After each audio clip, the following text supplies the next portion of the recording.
igsunan ko diha kang Kristo. Gikan karon, magwali ko bahin sa ang bulahan, pinaagi sa mga pulong diha sa Salmo 1. Ang tanan, dili lang kadtong mga mituo sa Dios, apan sa mga tao pod sa kalibutan na wala masayod sa Dios, ganahan panalanginan, ug dili ganahan nga hampakon o tunglohon.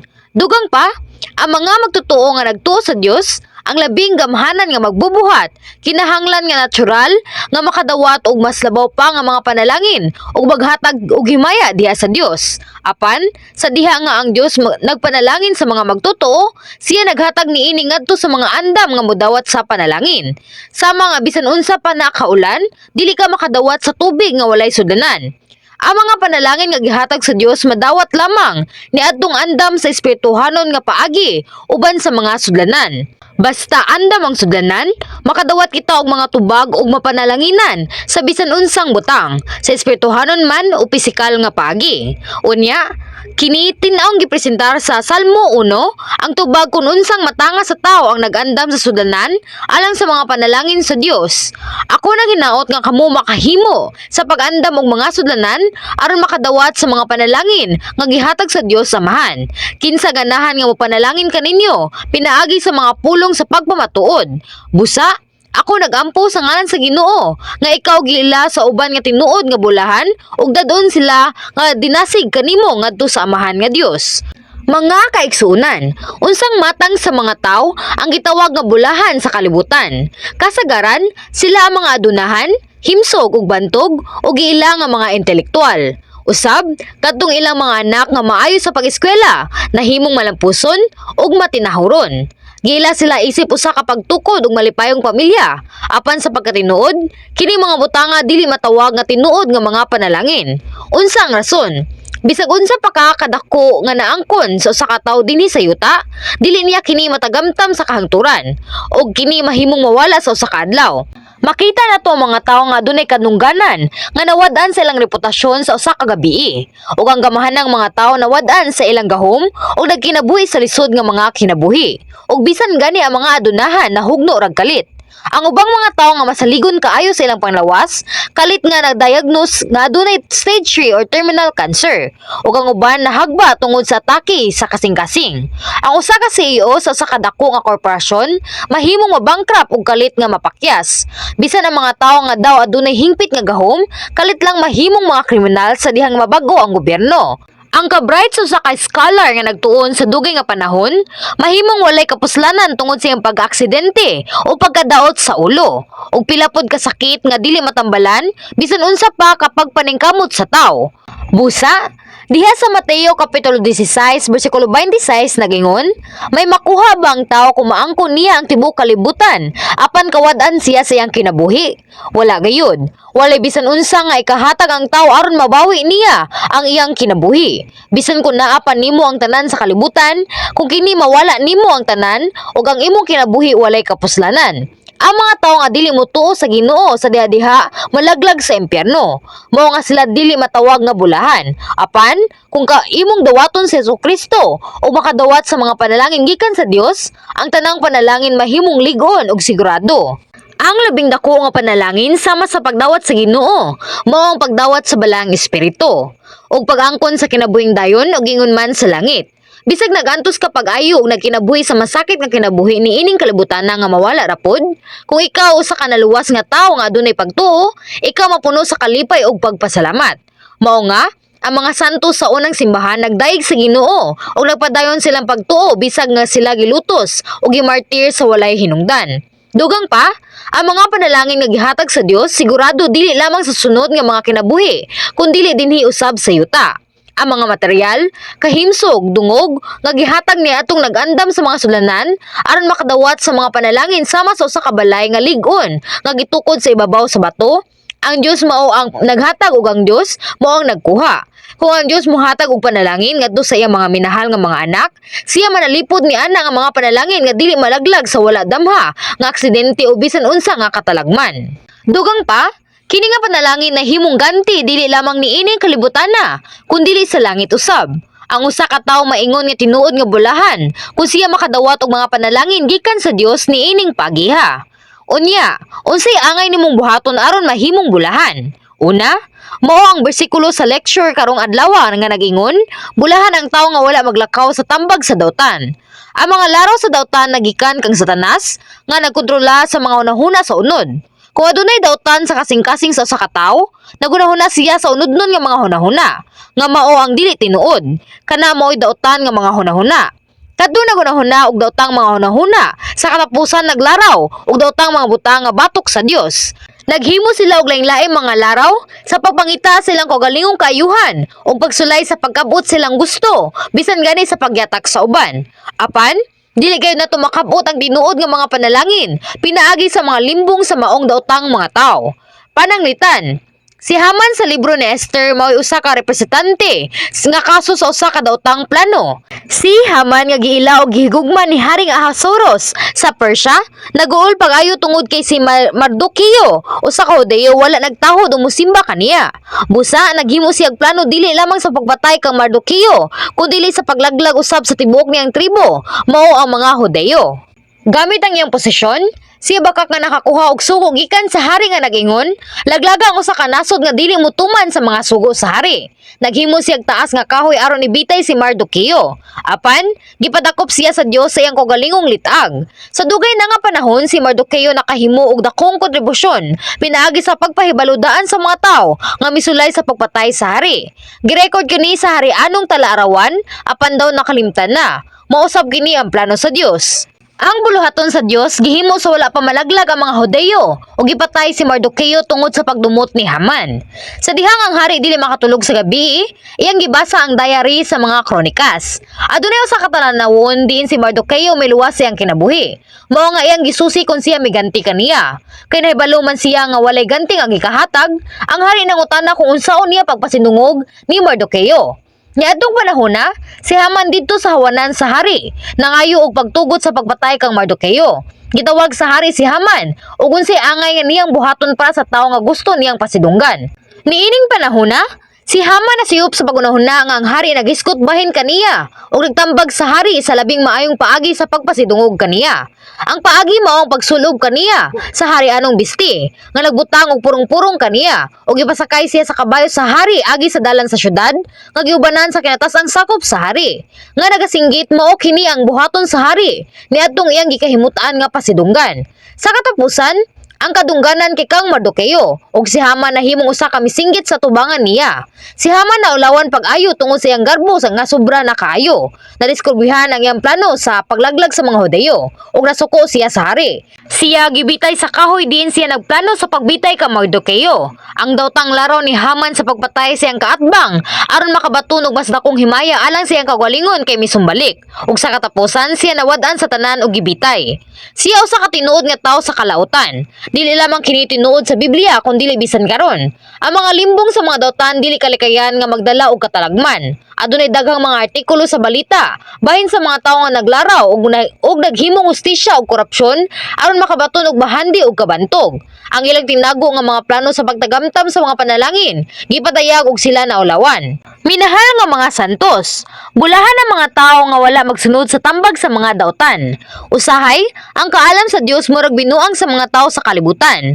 Para sa ila, daw mas mapuslanon ang pagnegosyo kaysa sa pagsimba sa adlaw sa Domingo. Busa, alang kanila, ang pagsira sa tindahan sa Domingo ug pagbayad sa ikanapulo dili daw nila masabtan nga kinaiya.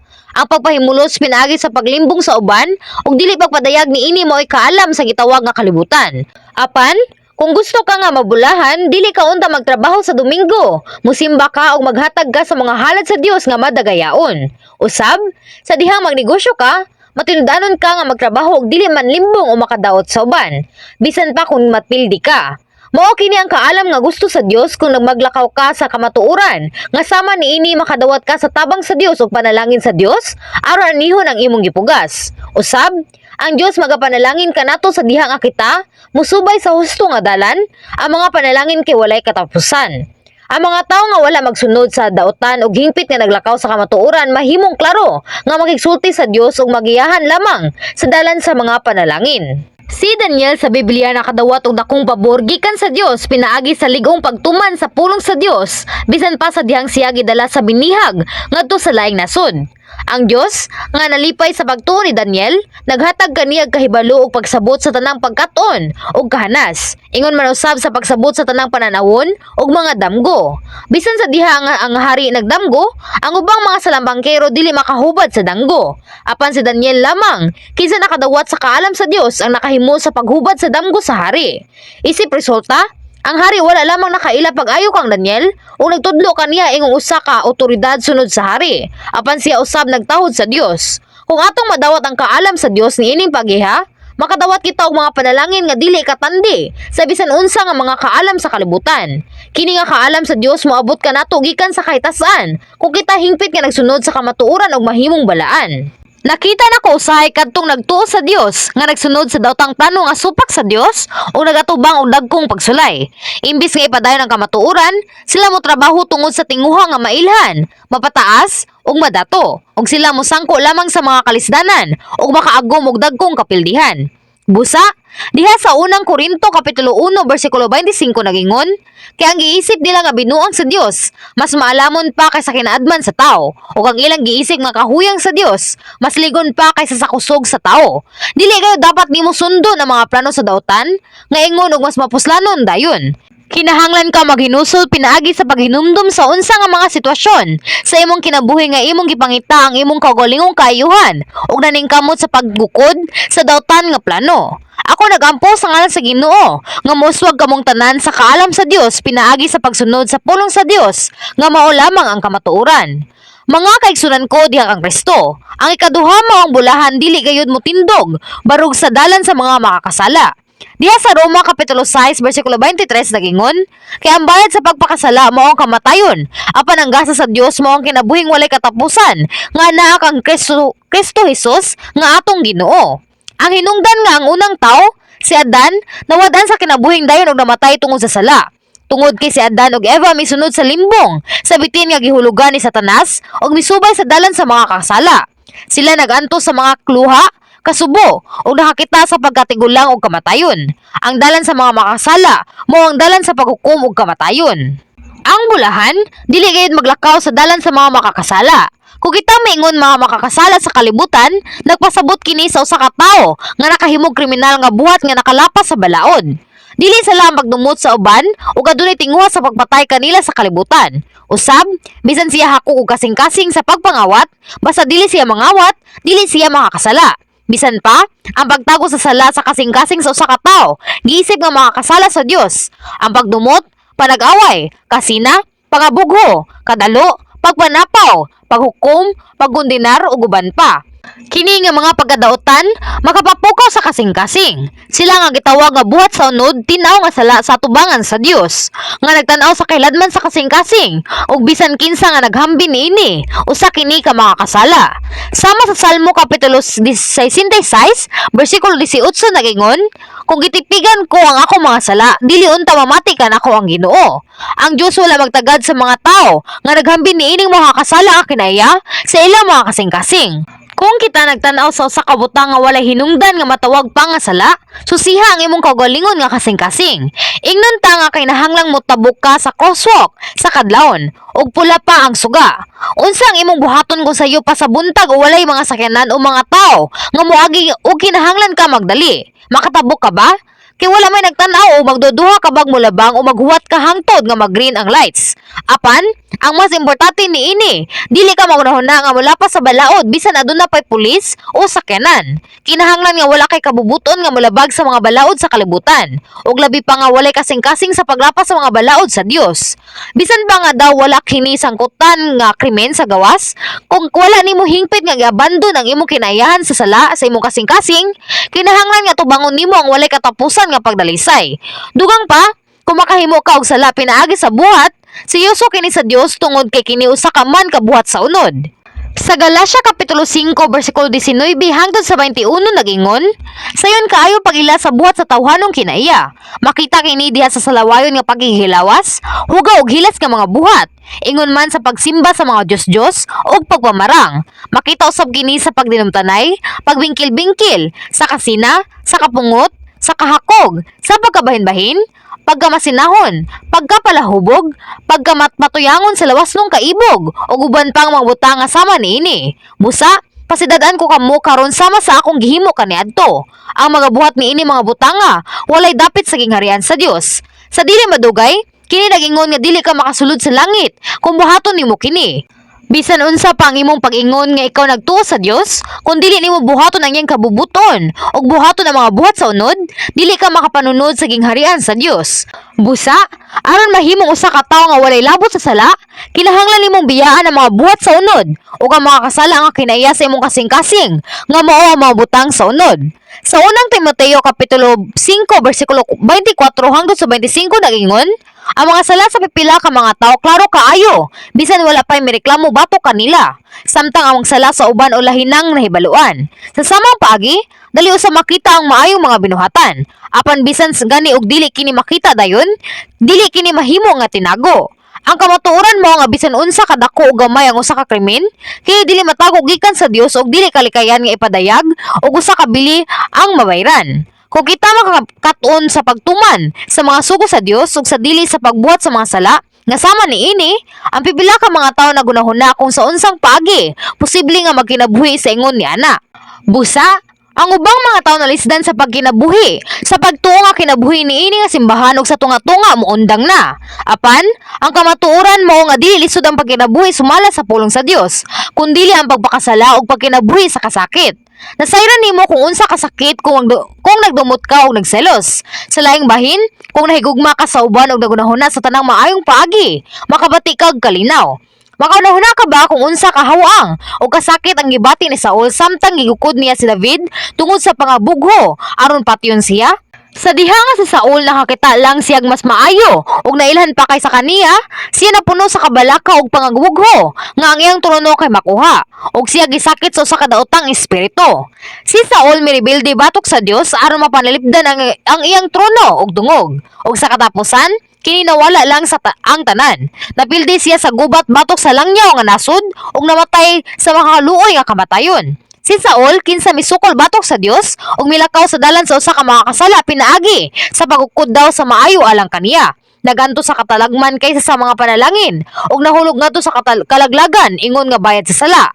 Sa sukwahi, si David nagpasalamat og nagdayeg sa Dios bisan na miligro ang iyang kinabuhi.